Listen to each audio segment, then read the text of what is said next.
Midwest, especially with the unlikely pronunciations of everything. I was in Minneapolis last night and I had to meet somebody for dinner. And I went to ask at the airport for a cab. I said, I need to get to some place called Galleria in Edna.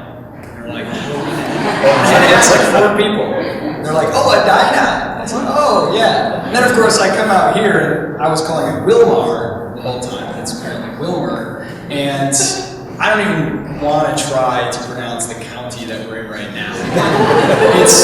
It's like I'm right back home with places that no one but locals can pronounce. I'm going to talk something a much more big picture than most of what has been discussed today. And that's really kind of the long-term approach to many of the problems and issues that you guys are facing in terms of attracting qualified workers. I want you to imagine with me if we taught bike riding the way that we prepare people for careers. So you would start with young people and they would spend 15, 20 or so years in classrooms, looking at pictures of bikes, coloring pictures of bikes, labeling bike parts, memorizing the history of the wheel and the spokes and all the various components of bikes, learning all the different types and the different ways that they work, different things they can be used for. And then after about 20 or so years, most of them, but meanwhile, they would occasionally get to touch a bike, but never ride one. Oh, certainly not. You couldn't ride a bike. You're going to learn about a bike, right? And after about 20 or so years, they would kind of graduate. Except most of them would be pressured to spend 4 or 6 or 10 more years in more classrooms learning more about bikes. They would learn about the ecosystems where the rubber was grown to make the tires and how exploitative the whole process is. They would learn all about bikes from professors, most of whom hated bikes and had never ridden one themselves. And then all of a sudden, after 25 years of their life, they would be dropped off in the middle of a highway. Say, congratulations, now go ride. Right? That's kind of the way that we, in our educational approach, are preparing people for careers. And it's kind of a playful analogy, but I think it's helpful to keep in mind. So, what is the problem? There's an increasing number of young people who don't know what they want to do. They have very few skills or experiences or even an idea what to do to get those things. Even after they come through, 16 years of formal schooling. It's not an uncommon problem, the problem you have all been describing here of finding good workers. So how do we remedy this? And I think the key is to really start at the root and rethink the entire approach. So what is the standard approach to education? I think there's a very dangerous conflation of school and education. School is kind of a factory run. And conveyor belts and assembly lines are really good for producing a lot of the products you guys create.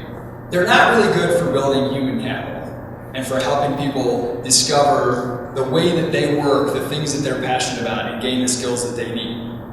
The current schooling system today is actually modeled largely, and it's changed a lot, but it's modeled largely from its origin off of the Prussian system. And the Prussian system was created to make things more uniform, to crush diversity. It was modeled to make soldiers who would go and fight in wars that the politicians wanted to fight and the soldiers had no particular interest in. And they were retreating in battle because they were like, it's not worth dying for this. And the Prussians decided, okay, these people are going to be rational and they're not going to risk their life over our political squabbles. So the only way to make them do that is to start really young and basically teach them how to be really good rule followers and not quite as independent in their thinking from a very early age. And it was a sort of factory-based model. Now this was at a time where in the world, the idea of centrally planned and managed economies was all the rage. Everyone thought this was the way of the future. right? The Soviet Union, they're going to eat our lunch because it's so much more rational. Everything's planned from the top down. It's so much more efficient. So we need, clearly, to have workers who are created just like widgets in factories to be able to be plugged in wherever we deem them necessary and to deploy them and just sort of beat the independence out of them, make them very uniform. This was kind of the environment under which much of the structure of the current school system developed. Do you know that before there were any public schools in the United States, take over in the East Coast, the literacy rates were the same. It wasn't that there was a lack of education happening. It was actually that there was too much. There was too much diversity in the types of education. There was people getting Catholic education and Protestant, all these different things. And some people, learning to work on farms, some people learning whatever it might be. And there was this idea that we need to make everybody more uniform and create a more, rigid system for the centrally planned future. Well, the Soviet Union was a good indicator of why centrally managed economies don't work too well. But yet, this education system has kind of stuck with us. And so much so that if you do, I love the Google search test. If you do a Google image search for education, you get primarily pictures of schools. This idea that education means sitting in a classroom with a bunch of people of your exact same age and listening to someone tell you what to do and memorizing things.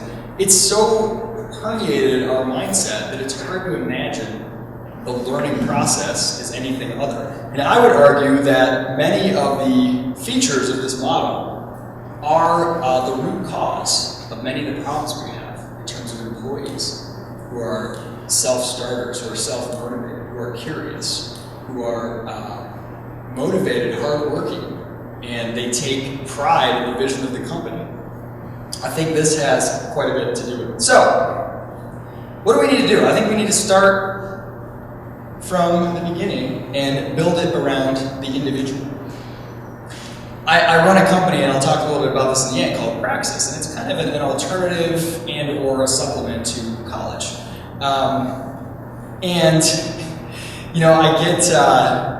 I get a lot of people saying, oh, okay, so you're telling people that not everyone should go to college, you're anti-college. And to me, this is the most absurd notion ever, right? We have this idea that everything's binary. It's yes or no, either or. That you're either pro-college or anti-college. These are positions you have to take. Can you imagine if we treated other goods the way that we sort of do the education market? Oh, you're telling your son that he should buy a car, so you're anti-truck, right? Like, what's your position on the kind of vehicle young people should drive? Trucks or not? Are they good for young people? It's the most absurd thing ever, right? Like, is college good for people? You can't answer it for society. So I think when we're talking about education, the first thing we need to do is realize there's no we in education. You have to make it about the individual. And people are radically different.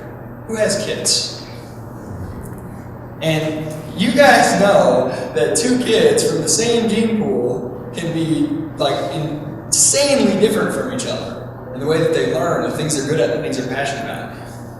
And they can be very different in terms of what they do at different ages. But this idea that every 6-year-old is the same and should be educated the same, I think is pretty crazy. And trying to decide how to sort of solve education problems for society as a whole, I think is pretty crazy. Okay, so how? How do we change it? How do we build it around the individual? Well, I think to start, there are some dangerous dichotomies that we need to break down. Dichotomy is a separation between two things. And I think we have a lot of false dichotomies when it comes to approaching education. We need to rethink these. The first, we go through 4 of these. The first is a dichotomy between the theoretical and the practical. Right?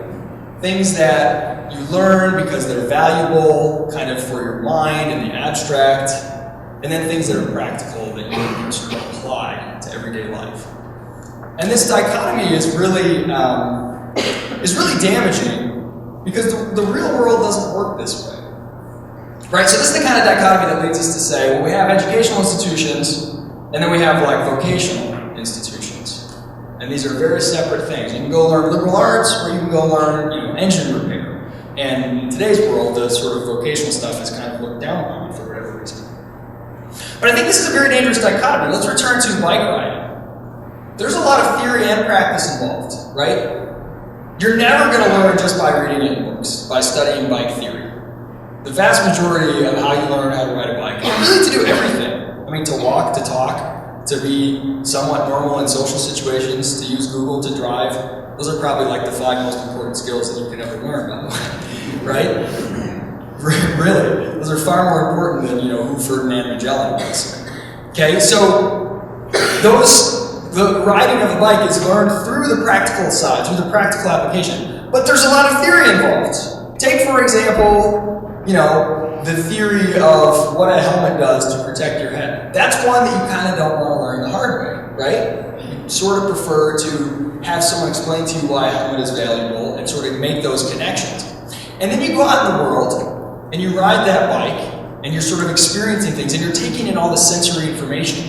And then you come back and you process it in the abstract and you make sort of connections and you see, hey, wait a minute. Now I can ride a bike. Now the scope of the area that I can traverse as a child is much greater. Maybe now I can, get a paper route, right? You start to theorize about the possibilities from that practical world. This is what I found so interesting about entrepreneurs. I've had the good fortune of being able to get to know a lot of really successful business people and people who started their own firms. And what I found the most interesting, and this was at a time where I was doing fundraising for an organization that was focused on academia, sort of improving academia and creating more professors. And professors, intellectuals sort of have this idea of the entrepreneur as just sort of like very practical minded, kind of money grubbing maybe. Turns out that's not the case. And the more entrepreneurs I met, the more blown away I was with how philosophical they were. These are truly philosophers. These are abstract thinkers. Think about Steve Jobs. Was Steve Jobs really good at what he did because he could solder things really well? Or because he was asking big questions about the relationship between human beings and technology? About bits of data and humans' brains, how can they interact, right? And I think the more you are in the real world sort of applying theoretical ideas, the more valuable it is. I think it's a constant feedback loop. So breaking down this idea that there's the theory and there's the practice and they're totally separate. The next dichotomy. The dichotomy between what's good for you and what's fun. It seems the whole point of the education system as we know it today is telling you that all the things that are good for you are the things that you hate. And everything you want to do is bad for you and you shouldn't be doing. And I think this is really damaging. And it's pretty absurd too when you think about it. Here's another example of the Google image search test. So you do a Google image search for the words education or learning, and you get a lot of pictures like this one on the left. Left, right, your left, my left. They look really painful. You get pictures of people asleep in class, people pulling their hair out, they're stressed. And then you do a Google image search for, the word fun. Well, the first 200 are of a band called Fun, but it's night and day different, right? But when I observe my kids, this isn't really what I see. I have an iPad. I used to have an iPad. My kids have absconded with it now. I never see it anymore. And my kids will take the iPad, and my 2-year-old can navigate the iPad and can move apps into folders and can use all the apps because her 4-year-old sister taught her and her 8-year-old brother taught her, and they've just done this playing around on it, and they're learning tremendous amounts of valuable skills and knowledge about interacting with the technology we have today. They don't know what they're learning. I mean, I guess they do, but they don't have a negative connotation or association with the word. They're having a blast. And you've actually found there's been some really interesting studies and fieldwork where people have dropped off iPads in the middle of highly impoverished, villages in Africa or in Asia. And they'll come back a month later and the kids have hacked these things and jailbroken them and done all these things that, I could never do. And oh, by the way, the iPads are all in English and none of them speak English, but 2 months later, they're speaking English. They've learned it because they wanted to play on this thing because it looked fun to them. It looked enjoyable. Humans are natural learners. From the time you're born, you're trying to learn everything. And you're learning it because it's going to get you something that you value, right? Kids are really entrepreneurial. They want to reach a ball and it's on a shelf and they can't get to it. So they find a chair from the kitchen and they drag it over and knock over 3 things in the process. And they find a way to overcome these problems. They teach themselves, they learn because it's enjoyable to them, because there's something they're interested in. When you think about it, and I ask myself this question honestly all the time, I don't think there's a single thing that I know of value that I didn't teach myself. But that doesn't mean I didn't necessarily read it in a book or have a conversation with someone. But why was I reading that book? Why was I having that conversation? Because I was interested in it myself. None of the things that were taught to me because someone else told me I needed to learn them, I value. I honestly can't think of any of them that have been useful to me or beneficial. You know, when I went to college, I had maybe 4 out of the however many classes I took in the 4 years that I loved. And those were classes that I took because I wanted to take them, because I knew who the professor was and I was interested and I was already reading the books, right? And those are the ones that I learned stuff in. I don't remember in all the other ones. So I think this separation between what's good for you and what's fun is really dangerous, and it gives young people a false notion about what the world of work is like. No, it's not that you'll never have pain. My child has a lot of pain when he's trying to beat the next level in a video game and he can't get there, but he persists through it because he wants to. Versus the kind of pain I inflict on him when I try to make him do something that he has absolutely no interest in and has no connection in his mind to something that he values. Okay. The next dichotomy, and this is related, the dichotomy between work and education. You know, we all know that the vast majority of things, let's say in your companies, that people are going to need to know, the vast majority of them are things they're going to learn on the job. They have to have some certain raw materials, some basic knowledge of certain things, especially if you're in a highly specialized field. In terms of how to apply those to your workplace, almost all of that learning happens, all of the learning that's valuable for your career happens on the job.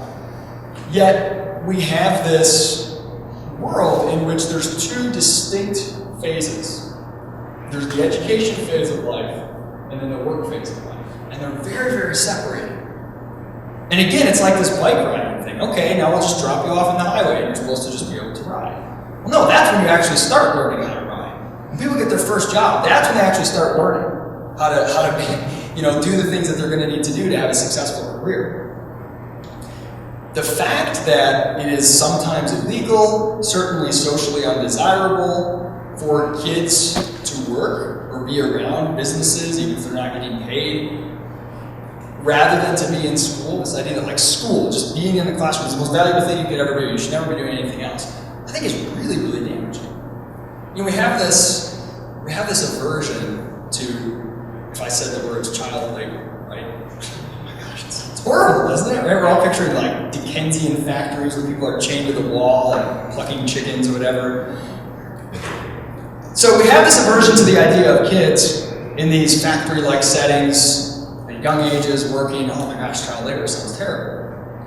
Yet, and I don't want to sound too extreme, but think about this. We would never want that, right? So what do? We mandatorily pack off kids, wake them up way before they want to get up in the morning, shove them on a bus, send them into cinder block cells to sit for 8 hours. They can only go to the bathroom when they're given permission. They can only eat when a bell buzzes. They are with people that they didn't get to choose to be with. They're learning things that they had no choice over. Oh, and they're not getting paid for it either, right? It's like a factory schooling system, and I don't mean to make it sound that negative. It doesn't have to be that way. But in contrast to working, it's kind of odd that we have this humanitarian urge. We must prevent kids from working. It's too harsh for them. They wish that we were preventing them from going to school in many cases, because many of them don't like it at all. So I think this separation between work and education is really damaging as well. And finally, the dichotomy between child and adult. By the way, public speaking tip, if you're ever giving a talk, you always need to have water with you. Not because your throat gets dry, but because if you forget what you're going to say, that you need water as a crutch. Watch this. Okay, that was about 2 seconds, and it was really awkward, wasn't it? Silent for a minute. I was searching for what I was going to say. Now compare it to this.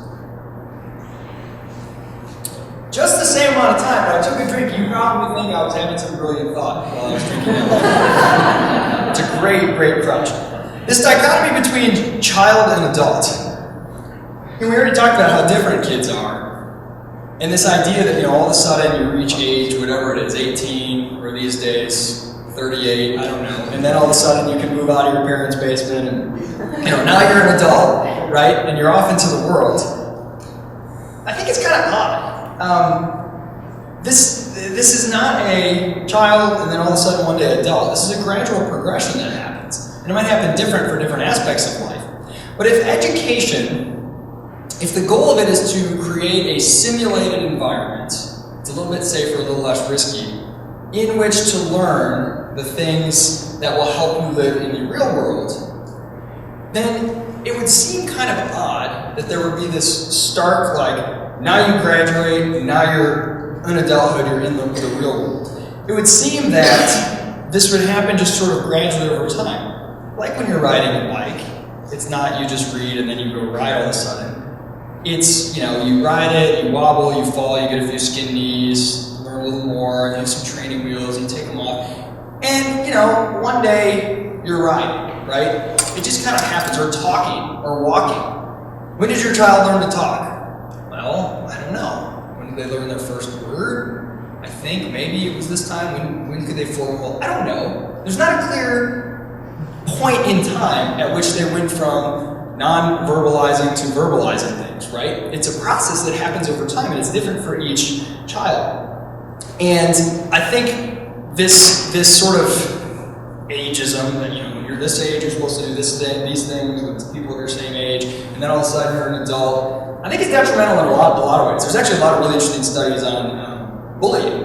That bullying basically doesn't happen in mixed age environments. When you're only with people of your exact same age group, that's when you really have problems with bullying, or even just peer pressure, that can manifest in some negative ways. When you're with people of a lot of different ages, a lot of different places in life, even just children of various ages, you tend not to have that.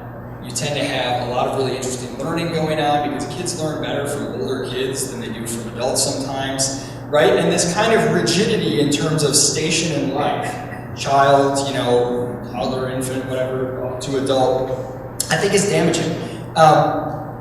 And ask yourself this question. If it's about gaining the things you need to be successful in the real world, the education system, let's take college. So if college is to form you into a really valuable person who's going to have a great job that you love and be successful at it, have all the right skills, then it would seem that someone who was one class shy of graduation would be able to command the same wage as someone who graduated, right? But you see this huge disparity.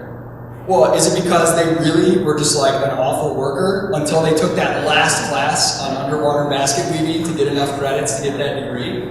No! It's not that this is forming them until all of a sudden they finally get 120 credit hours. Now they're an adult. Before that, they were just a child. Day that they get that, they're... No! There's a reason that happens. It's the signaling power of the degree that it sends this signal that says, I'm sort of the type of person who's able to complete college with various things. We can get into that in a little bit here. But this idea of these very stark divisions in terms of sort of station in life, I think, is damaging. Okay, so what's the verdict?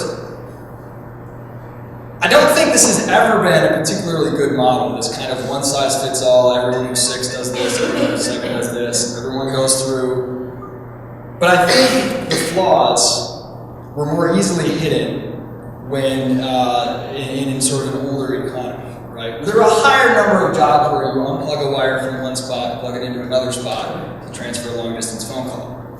There are more and more jobs that require creative problem solving. They require an understanding of how does what I'm doing connect to the overall value of the company I'm working for? If I mess something up, what's it going to mean, right? Of that kind of taking ownership of the vision, of the purpose behind what you're doing. I think that the costs of sort of following this pattern are going higher. I don't know if you read that. Oh, I see you did well in school. What real-world skills do you have? Tests. I can take tests. Think about Think about if your car is broken and you go to someone and say, hey, I think there's something wrong with my carburetor. And you go to person A and he says, oh yeah, here's what I know about carburetors, and talk to you for about 20 minutes. You go to person B and they say, come back to me in 2 days and I will answer a 10-question multiple choice test about carburetors and I'll get 90% of them right. Right, which one are you going to feel more comfortable with? Leaving your car with? So this idea of just sort of learning things for the sake of learning them because someone told you to, memorizing facts, it's not that valued in the marketplace. The things that are valued in the education establishment are rarely the same things that are valued in the marketplace. Your customers don't care how much you can memorize things, right? They care if you can create value for them. There's an interesting essay. There's a philosopher now deceased from Harvard named Robert Nozick, and he had this essay where he's trying to understand the phenomena of why so many professors, intellectuals, were very much in favor of socialism at the time he was writing this, and still today, and why so few were sort of in favor of free markets. And his hypothesis was this. He said, when you think about it, young people spend most of their life in a school system where they are rewarded for following the rules, complying, memorizing the facts, doing it early, doing it ahead of time, these things that the teachers tell them are important. And the ones who succeed the best at that are the ones who get scholarships, go to schools, and then they go to grad school. And college is basically invented by academics for academics. It's really good at creating academics, not as good at other things. And then they become professors. And they've always won. In every environment they've been in, they've never failed. They've always been the ones who have succeeded, who have done things right. So now they're a professor. And meanwhile, Jimmy, who was the kid picking his nose and sticking gum under the desk, who was failing out of classes that they sat next to in high school, is a realtor. And he's doing really well at it. And he makes more money than them. And the conclusion is, well, something must be wrong with this system that we live under. Capitalism is evil because I did all the right things and I'm making less money than this crazy booger picking kid, right? And I think that's kind of an interesting insight, that the things that are rewarded in the education system are not necessarily the things that are rewarded in the marketplace. I also think that the fundamental unit in the economy is changing. Now, in some sense, it's always been the individual human, but less and less so. It is more the case today than ever that you have to be your own brand. You have to be your own company. It's not the case that I graduate, I go work for GM, and now I am identified by the fact that I work for GM, right? GM sort of does the heavy lifting and communicating to you the kind of person I am. And I worked there for 30, 40 years. And I graduate, and I have a little lake house where I go and ride my snowmobiles, right? For Michigan. That's what you do. Here you eat lutefisk, I don't know. Right? You guys are already living on, lakes and cabins, so I don't know where you go in the summer. Further up north, I'm not sure. Right? That's rarely the case now. And I would say it's more and more valuable to be entrepreneurial. Even if you're not going to be sort of an entrepreneur in the traditional sense of start a business, to be a creative problem solver, to be able to think in the big picture and to take ownership over what you're good at, what you love, what are your skills, what are your passions, right? Who are you? What are you all about? What are the things that you have that are of value to others? And you see yourself as your own company, and you sell those things to people. Maybe you sell them to the same company for 10 years, you're technically an employee, but you see yourself as sort of the master of Me Inc., right? I think that's increasingly important for several reasons. Jobs are dynamic, the economy's dynamic, it's rare that you're going to be in a place for 20 or 30 years. But also, a young person today, chances are the job they're going to have in 10 or 20 years doesn't even exist yet. So they can't pick the job and prepare for it. They need to start building the kind of attributes, the ability to be self-learners, the ability to have a lot of self-knowledge and understand what they're good at, what they like, what they're not good at, what they don't want to do, what they need to contract out to somebody else, to be adaptive, to look at broader trends going on in the economy, to build networks and to be able to communicate with people. Hey, I'm a guy who's really good at design. And other people know that about me so that when they're looking to build a website, they know that they can come to me, right? I think that's increasingly important. Take an example. death standing over this guy's hospital bed and says, I'd like a second opinion.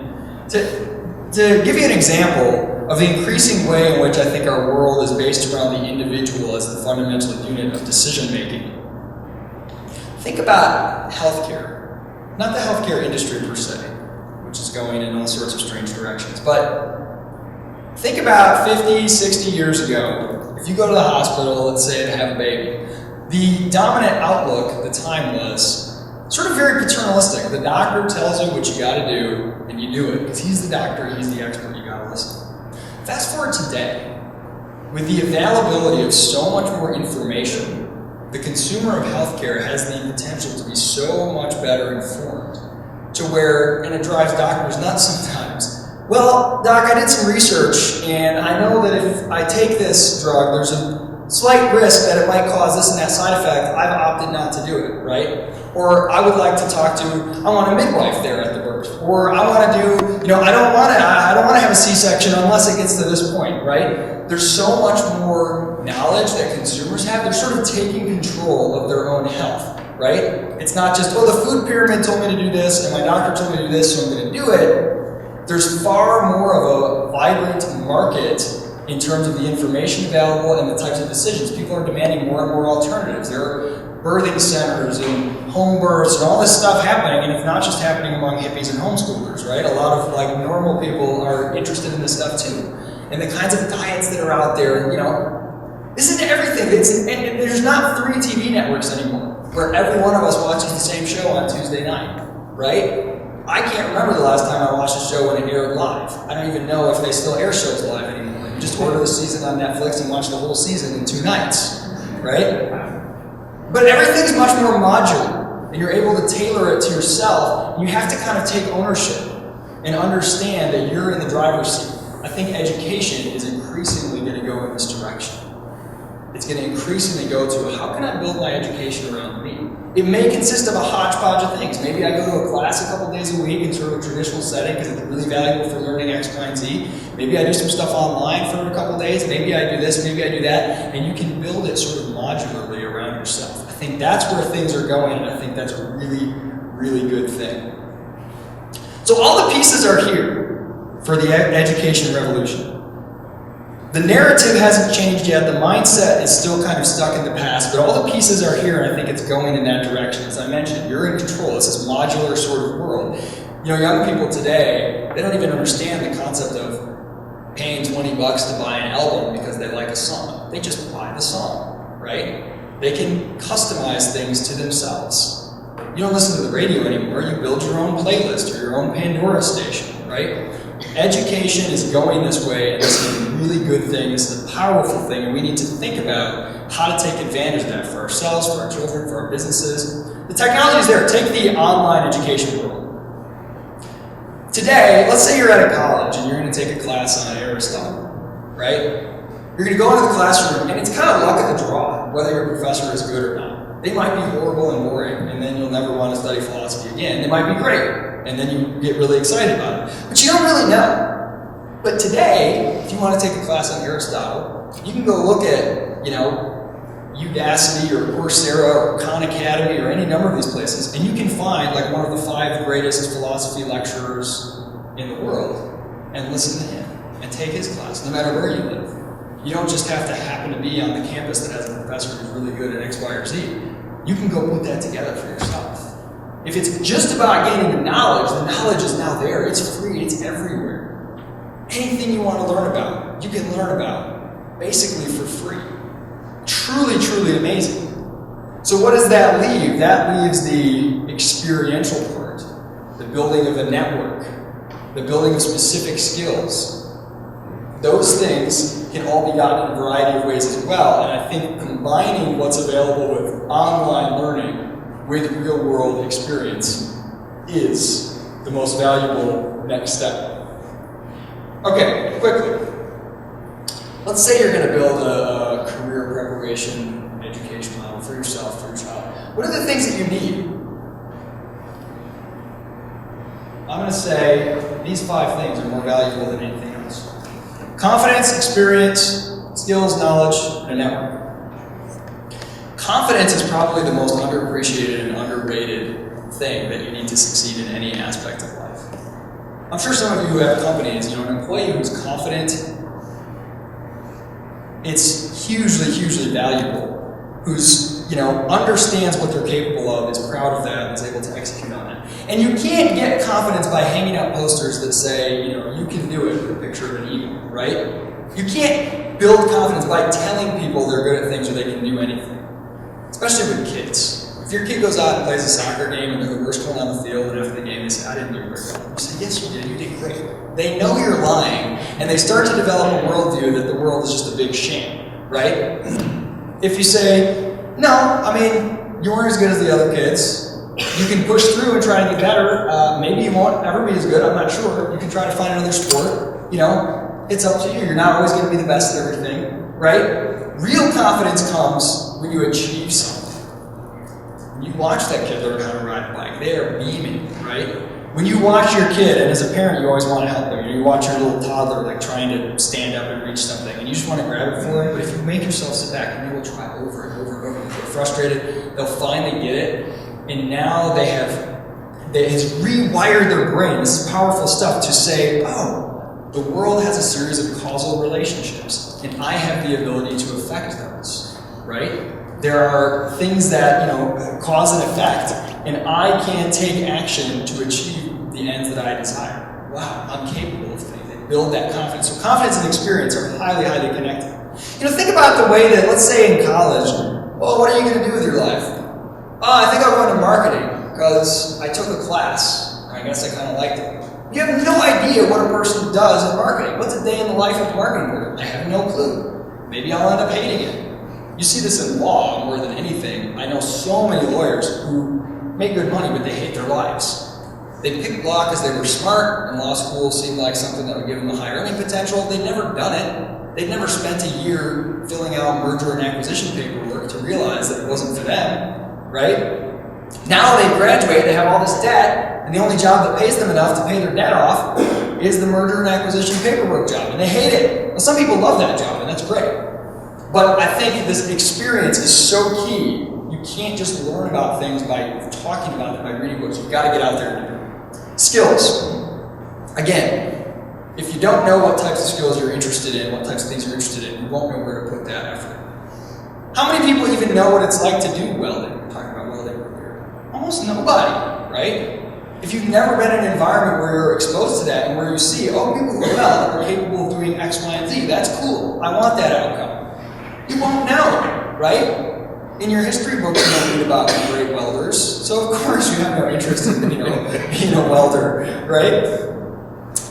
Knowledge, again, this is one that I think today, this idea that you have to go into a classroom to learn just factual knowledge is absurd. You can get it anywhere, it's amazing. And a network. I don't mean in the cheesy way, drive flying around and throwing business cards out of a helicopter. I mean building social capital. When I started my company, Praxis, I had no money to start with. I had to call in a lot of favors. I had built a lot of goodwill over the years with a lot of people by just answering that email or asking them a question, because people like to tell you things. They like to give you advice. And you say, hey, give me some advice on something. You've put a little deposit in a social bank account of that person, right? And if you come and say, hey, I need something from you later, or helping people find jobs, or whatever it might be, connecting people. Now when it comes time that, hey, I remember my friend's telling me he knows a guy who does web development. I'm going to see if he can help me out connecting with this guy because I don't have the money to pay somebody, $10,000. I'll see if I can send this guy a bag of ramen noodles and see if he'll do it for me, right? Building that network is really valuable. And I've had people ask me, okay, so you have this alternative to college, okay, fine, like the learning side, the knowledge, you get that a lot of places. Work experience is really valuable and you're not going to get that in college. Okay, great, but what about networking? People need to build networks, social networks are going to be valuable to them. And I just ask them, I say, yeah, that's absolutely true. And yes, you can do that in a lot of environments, but who are you more likely to find a valuable part of your network? People that are your exact same age and skill level, who are doing the exact same thing as you in a college classroom, or a diverse array of people from various industries and experience levels and ages that you're likely to run into out there in the world. Okay, so this is why I launched Praxis. I'm trying to start with higher education, which is a little easier to get people to think in new ways about. And maybe we'll slowly bleed down into the earlier and earlier phases of education. But Praxis is a 10-month program where we send young people to work in dynamic small businesses. They're working 30 hours a week, and they're doing about 10 hours a week, it takes most of them 15 or 20, of online coursework. And the coursework is in the humanities, business, digital skills. They do some hard skills training in public speaking and writing, pair them up with editors. They have to build a basic website. They have to have some self-directed projects, but it's very, very intensive. And its goal is really to get at those 5 attributes that I posted before. And I think you can't get those unless you're out there combining experience with knowledge. One of the hardest things for most young people is even knowing what they want. They've kind of been in this conveyor belt mentality where, look, I'm 8, so I'm in whatever grade I'm in. I don't even know grades anymore. I was homeschooled, so I never knew what grade I was in, right? Now I'm 18, and a diploma is handed to me. And these days, I'm not kidding when I say you actually have to do more work and be more creative to find a way to not graduate from high school than to graduate. Like, you have to be pretty out there to not make it through. Everybody graduates. You get handed a diploma. And then the next step is, well, now I'm 19, I go to college, everyone goes to college. Basically, in most colleges, it's the same way. As long as you sort of pay and show up, you're going to get a degree. Now I've made it through the conveyor belt, and now you have all these young people. I've got a degree and a bunch of debt. Where's my job? Well, the conveyor belt stops. Nobody just gives them a job. Oh, you have a degree? Great. Here you go. Here's your $60,000 a year job, which is what many of them think they're going to get. They've never understood that they have to take ownership of their own education, building their own human capital. And most of them don't even know what they want. I speak to a lot of high school classes and I ask them, are you going to go to college? Why are you going to go to college? Because I have to get a job. Okay, what kind of job do you want? No idea. So you're doing something because you think you have to do it in order to get X. But you have no idea if you even want X or what X is, or if you're going to like it or be good at it. You might want to figure that out first before you dump 6 figures in 4 years into that experience, right? So it's really, our goal is to help people discover what makes them come alive and help them get a clear path to do that. To work in a business environment where they can see, what does an HR person do? What does a finance person do? What does an accounting person do? What's it like in sales? And, oh, okay, I'm really good at this. I really like that. Maybe I want to pursue that, right? And some of those things they want to pursue might require a degree or some really high specialization. But until they know, there's no point in doing it just to do it. So that's really the goal, the purpose of Praxis. So my basic message is we need to encourage young people, and we need to start with ourselves, to rethink what education is. Education is about you. Getting where you want to go, doing what you want to do, and you've got to be exposed to a lot of experiences. You have to understand that just sitting in a classroom and being moved along the conveyor belt is not enough. It's not enough. And you may be closing yourself off to a lot of things that you're going to want and you're going to need in the future. So break it down, build it around the individual. That's the basic message. I'm happy to take some questions.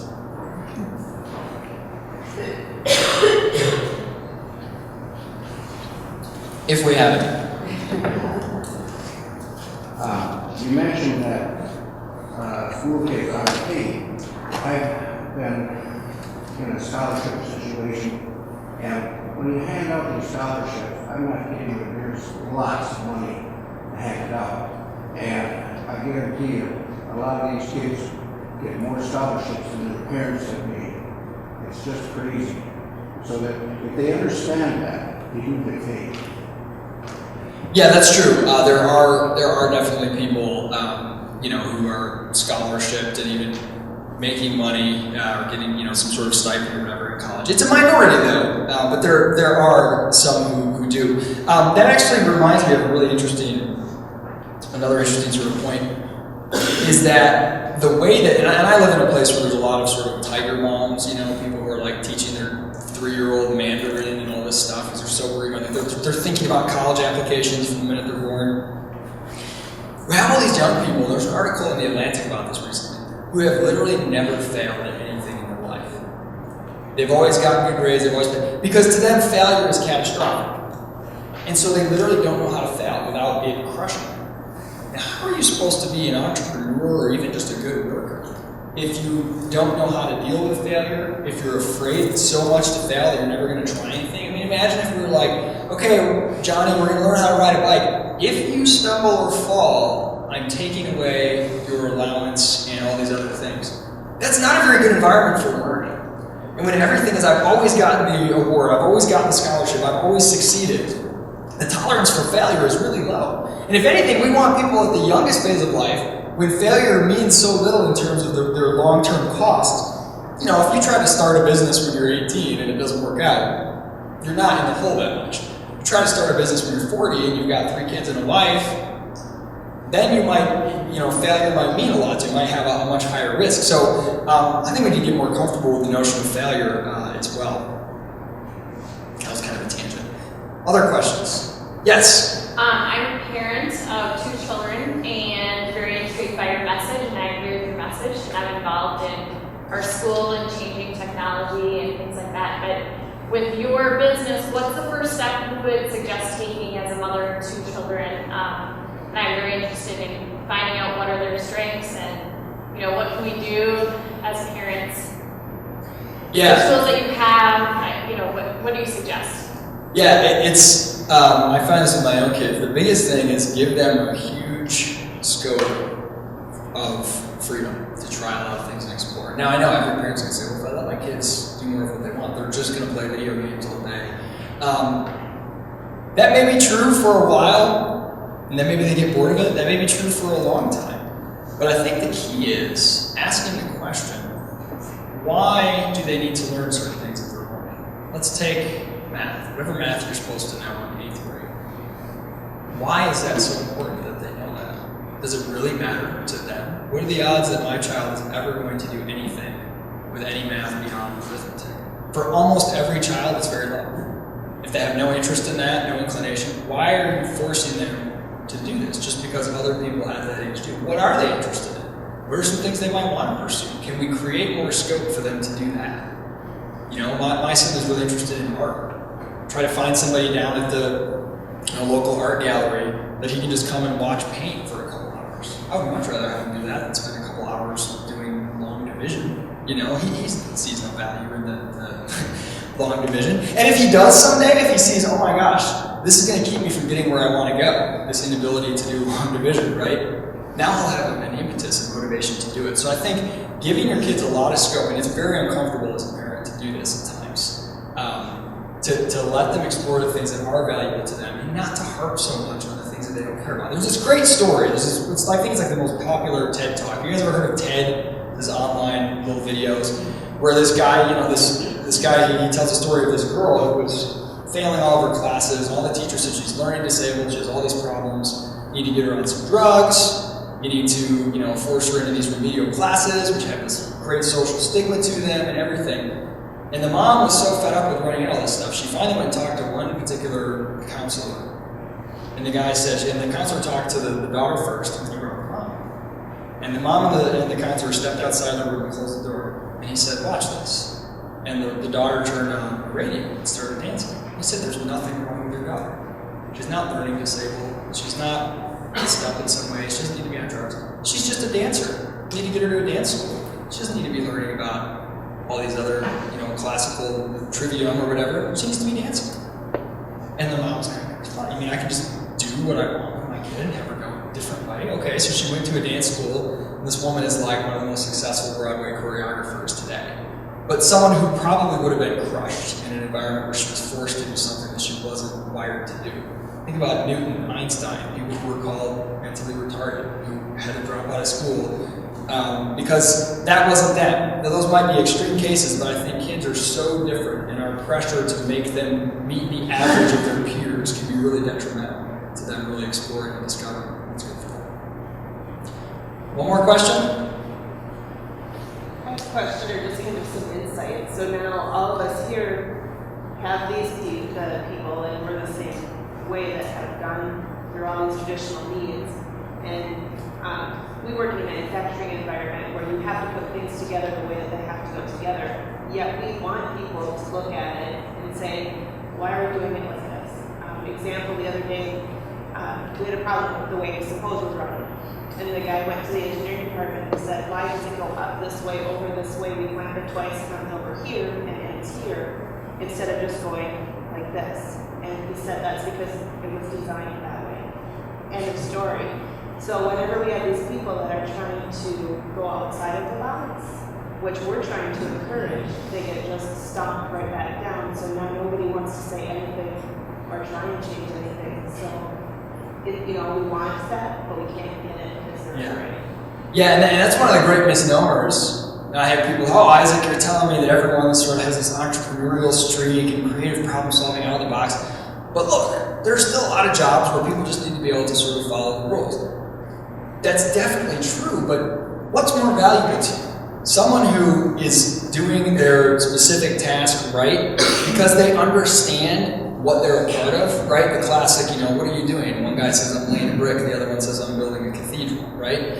The people who understand those connections and they understand, and then when they run into a problem, they might think of, hey, wait, I know what the end result that we're going for is, and there might be a better way to get there. It's not that they're not willing to follow rules or do specific things that are valuable, right?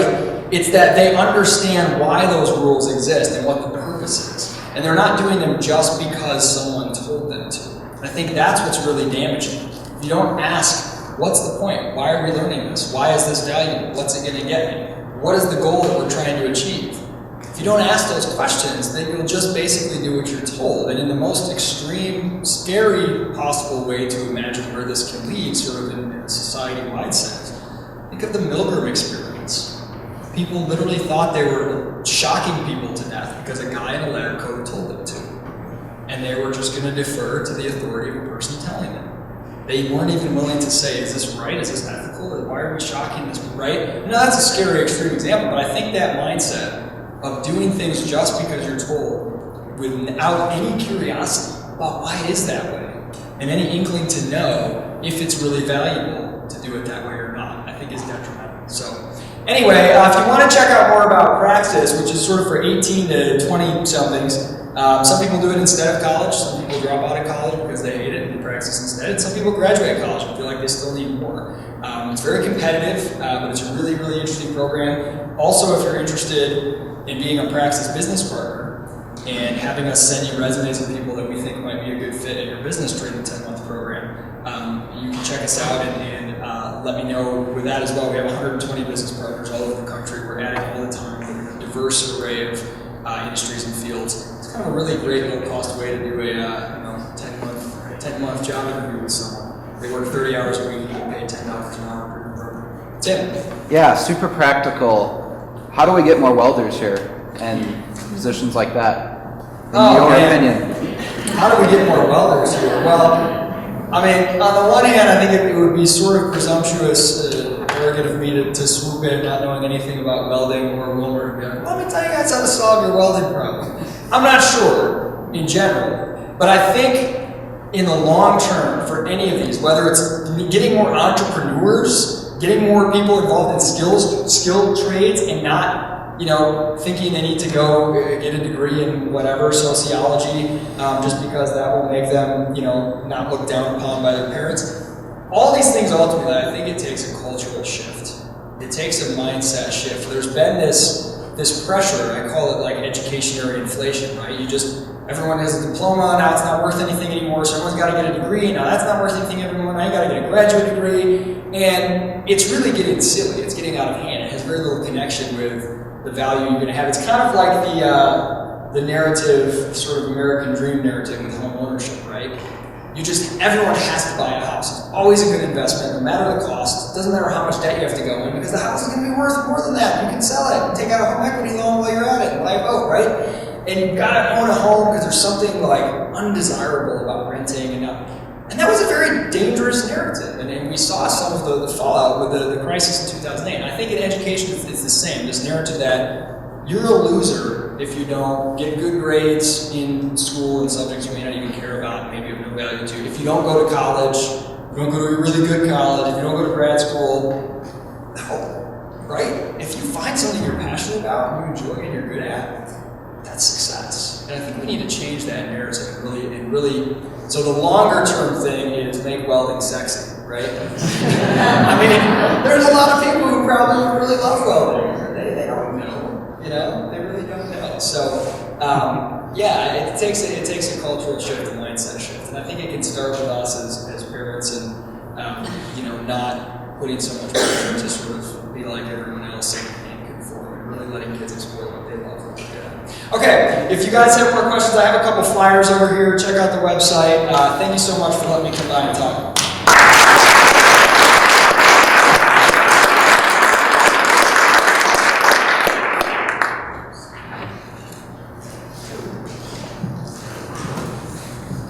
He's done this before.